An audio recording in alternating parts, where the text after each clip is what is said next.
कि तू भी भूल जा, मुझे भी भूल जाने दे, कि तू भी भूल जा, मुझे भी भूल जाने दे। सपनों में आके मत सताओ, मुझे सो जाने दे। क्या दर्द है तेरी आवाज में छोरे। कहते हैं जब ये दिल टूटता है तो आवाज नहीं होती, लेकिन जब ये टूटता है तो कयामत आ जाती है, तूफान आ जाता है, ज़लज़ले आ जाते हैं। तेरी आवाज में वो दर्द है, तेरी आवाज में वो मोहब्बत है। सुनो, तुम आज गाओ और आज मुद्दत के बाद ये पगली दिल खोल कर नाचेगी।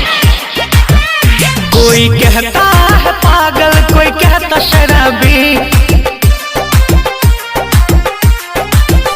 कोई कहता है पागल, कोई कहता शराबी, कोई कहता है पागल, कोई कहता शराबी। तूने ही बेवफाई मेरी हाल बनाई, तूने ही बेवफाई मेरी हाल बनाई।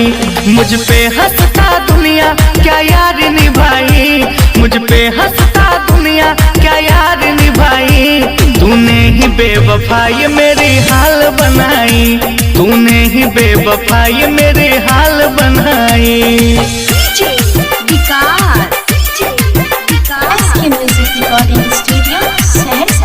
तूने ही बेवफाई मेरी हाल बनाई, तूने ही बेवफाई मेरे हाल बनाई। ना पूछो कैसे जीता हूँ, जाम आंसू का पीता हूँ। तूने दिया जख्म जो सीने में, उसे लेके मैं सोता हूँ, उसे लेके मैं सोता हूँ। ना पूछो कैसे जीता हूँ, जाम आंसू का पीता हूँ। तूने दिया जो जख्म मेरे सीने में, उसे लेके मैं सोता हूँ। तूने जला डाली दुनिया मेरी बसा बसाई, तूने जला डाली दुनिया मेरी बसा बसाई। तूने ही बेवफाई मेरी हाल बनाई, तूने ही बेवफाई मेरी हाल बनाई। मुझ पे हंसता दुनिया क्या यारी निभाई, मुझ पे हंसता दुनिया क्या यारी निभाई। तूने ही बेवफाई मेरी हाल बनाई, तूने ही बेवफाई मेरी हाल बनाई।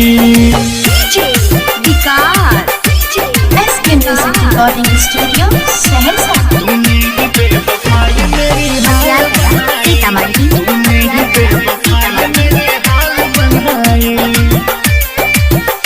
दौलत के नशे में तू मेरे प्यार को बेच दिया।